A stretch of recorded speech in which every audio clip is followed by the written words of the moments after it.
We're so excited to finally be able to welcome you back to the dance studio. And today we just want to go over some of the policies and the way classes will run this year. So when you enter the building, you'll be entering through the same door that you normally would, which is on the parking lot side. And you'll see two signs on the door reminding you that a face mask is required to enter and not to enter if you're sick.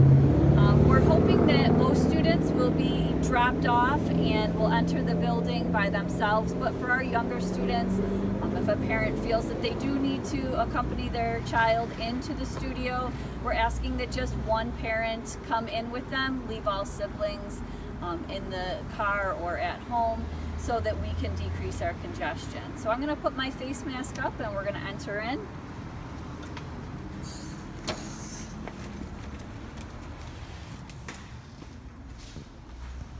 So you can understand me a little better, I'm going to take it down, but I would normally have my face mask on. And everybody that's going to be entering into the studio, including the staff, will have their temperature taken prior to entering to make sure that they are healthy and ready to go for class. So I think we have some students coming in. And as they enter, they're going to follow the markers on the floor all the way to the end, and then move up and stop right there. So you can see that our dancers came to class with their hair pulled back, their dance clothes on, and they're ready to go. And you'll also see that they're wearing a backpack. And the reason for the backpack or small bag, that's where the dance shoes will be carried, and that's where their street shoes or sweatshirt, coats will be placed for the entire class. The dressing room this year is going to be closed.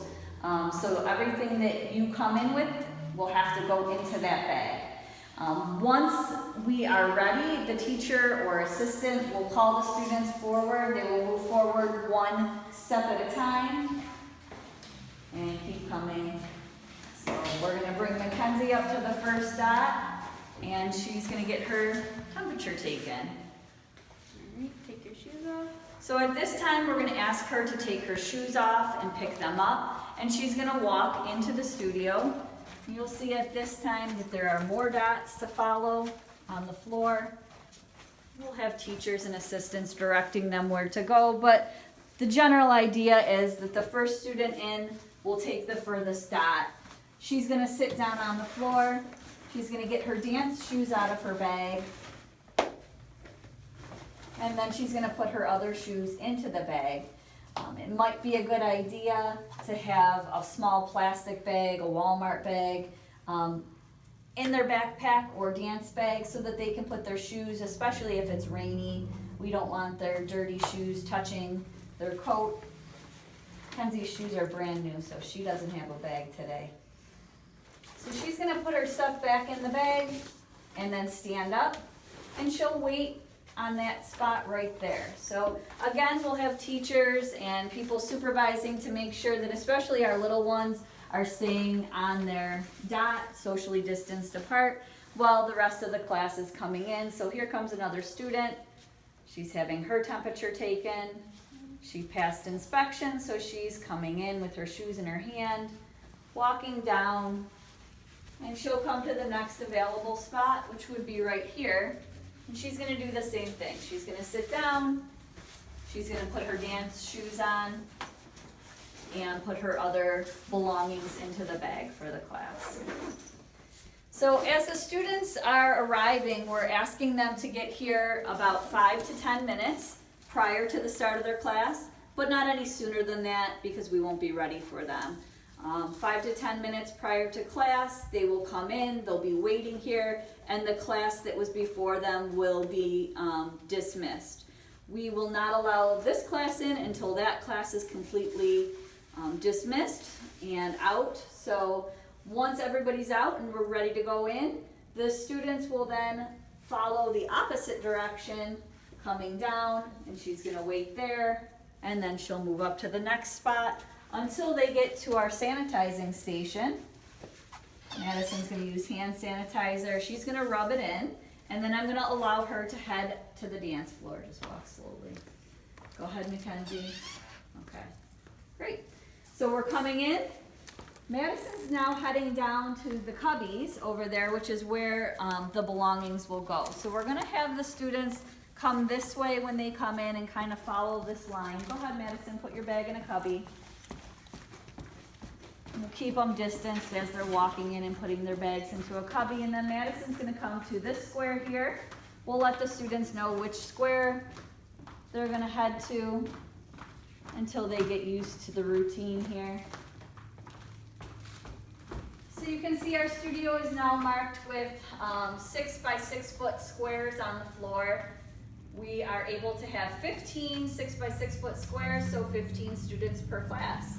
So you can see that they are wearing their masks right now, and we are encouraging dancers to wear their masks, but if they don't feel comfortable doing it, they are able to take the masks off and they will be left in their dance bags over in the cubbies.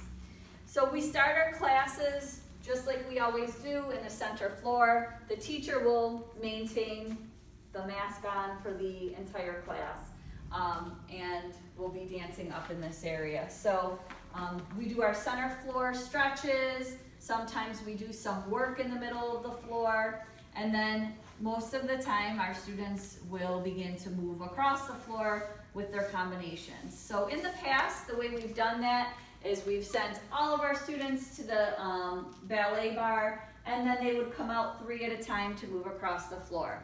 In order to maintain distance this year, we've changed our protocol a little bit. And so you can see on the floor there are little T marks. And there are T marks at the front, and then there are also some at the back. So the teacher will let the students know where they're heading, and I'm gonna ask Mackenzie to move right up, since this was her box, to this square.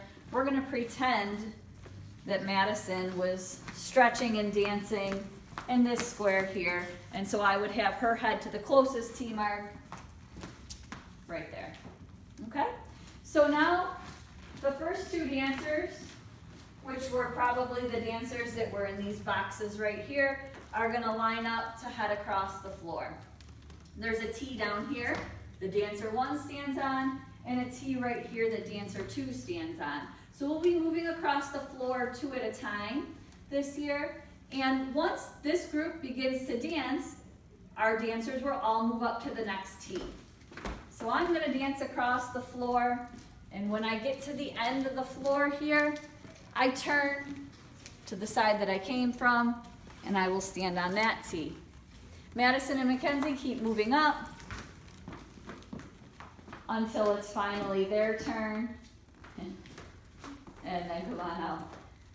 So they'll dance across the floor. Go ahead, girls.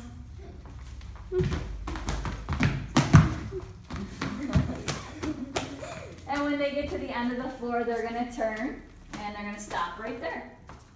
Now another group will be coming down, so when that group comes down, that will move them up to the next spot, and they'll wait there. Once the next group starts, they'll move up again. And then this way, we're able to keep our students distanced, even as they're moving across the floor. So towards the end of class, for the first few weeks especially, we'll start getting the kids ready about 5 to 10 minutes prior to the end of class.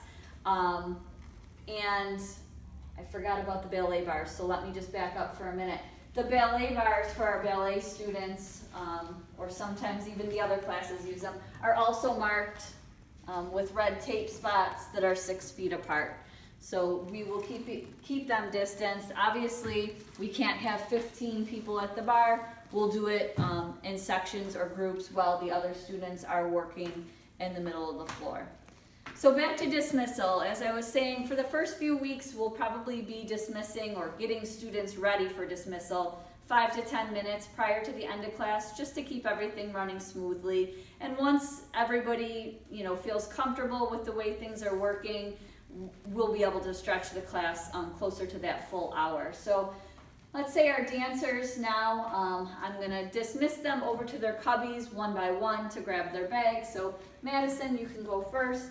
She's gonna go grab her bag out of the cubby, and then she's gonna go back to her square that she came from. And Mackenzie, you can go grab yours.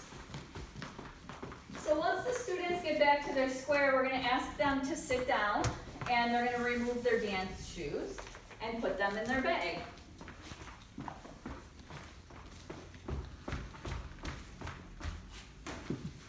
If they weren't wearing their mask for their dance class, at this time we'll also put their mask back on.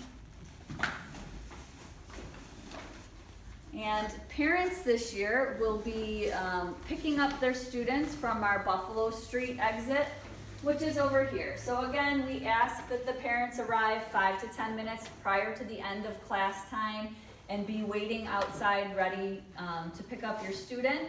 And we will dismiss them as you arrive. So Madison, your mom is here. She's gonna stand up. She's gonna head down to the sanitizing station and sanitize one last time.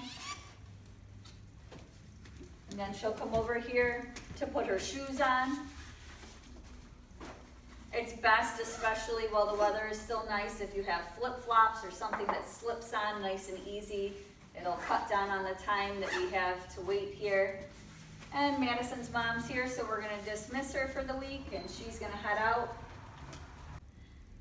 Okay, so that's our entering and exiting protocols for the studio this year. We also just wanna remind parents to please have their children use the bathroom prior to coming to class. There will only be one bathroom that is operational this year. And it will need to be cleaned frequently, so if we can cut down on the traffic there, that would be helpful. Also, please, as much as possible, have your student arrive to the studio wearing their dance clothes so they don't need to change in the bathroom.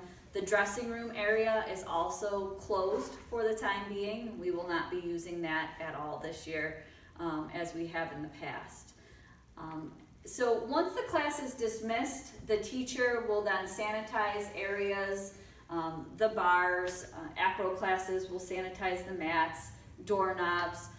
While the teacher is sanitizing, the next class is being checked for temperatures and directed into that waiting room area. Once this area is sanitized and all the students have been dismissed, the next class will be allowed to enter, and that's how it'll run for right now. So I hope this helps. I hope that you can watch this with your dancer so that they can understand that things will look a little bit different this year. And I'm sure we're all gonna hit some bumps along the way, but we'll figure it out together as we go. And I think it will work great. We can't wait to have you dancing with us in September.